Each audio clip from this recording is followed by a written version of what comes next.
It is called the Wasp Wing. Now, there used to be a glider called the Wasp. Is that any relation to this? This is a design of my father's back in the early 70s, and this one here was designed and built in 76.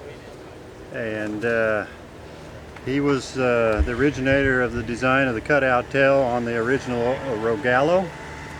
And the reason is for dive recovery, and it also increased glide ratio and performance. What was your father's name?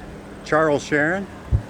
And how did he get involved in the, I guess, the Ultralight aircraft? Loved flying, spotted on Ground Skimming magazine, had to get one, bought one, and then during his time learning ended up diving the original Rogallo into the ground, and that's where he came up with the idea that of a dive recovery system. And how does the dive recovery system work? It works by an uplifted tail section that in dive or inverted sail will catch the air and pull the nose up at airspeed. You can completely invert sail in a dive and it will come out. And there's no way to completely hold the nose down when it's ready to fly. So, I mean, we're sitting here in 2012. This was designed like 30, 35 years ago. How do you go from way back then and all of a sudden here you are at Airventure? We lived in Oregon until about 93. We always flown on the dunes at Cape Kiwanda. And until I moved to Missouri, there was no real reason to have powered flight. And so in 2000, I designed this unit here to fly in flat country. And finally, one of my buddies was coming up, and I said, well, just bring it. So here I am. Here you are. Now, the power plants on these, what are you using? It looks like you got two little Geminis on there.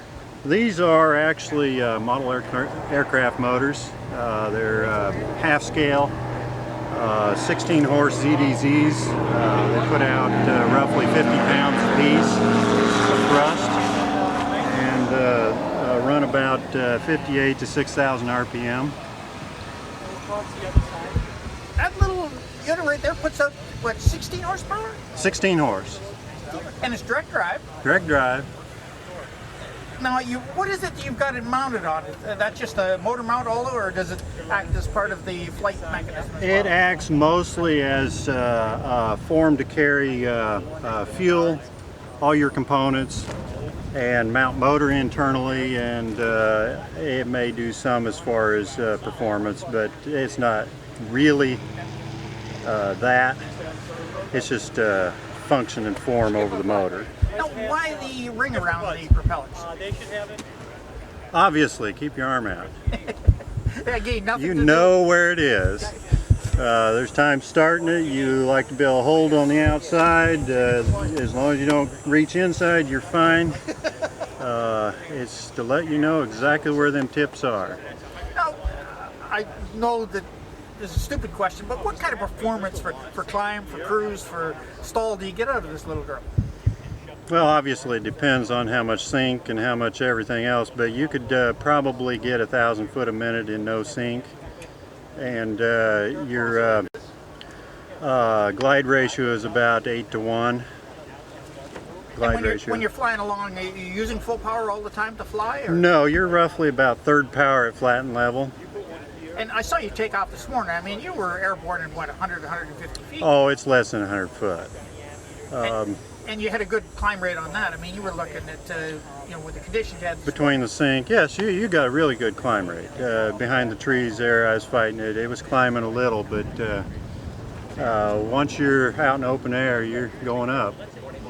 Now, what kind of like distance would you be able to travel with it, or are the engines just used for getting you up there so you can thermal? I can fly constantly. I fly an hour each flight at home, and that's roughly about 35 miles.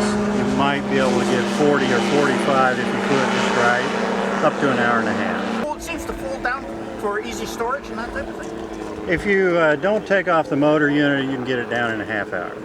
Put up in a half hour.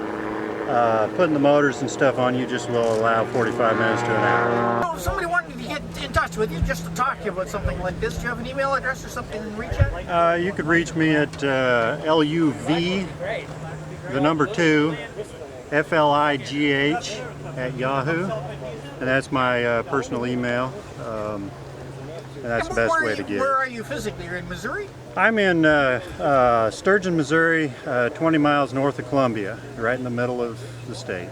Thank you very much for your time. Thank you.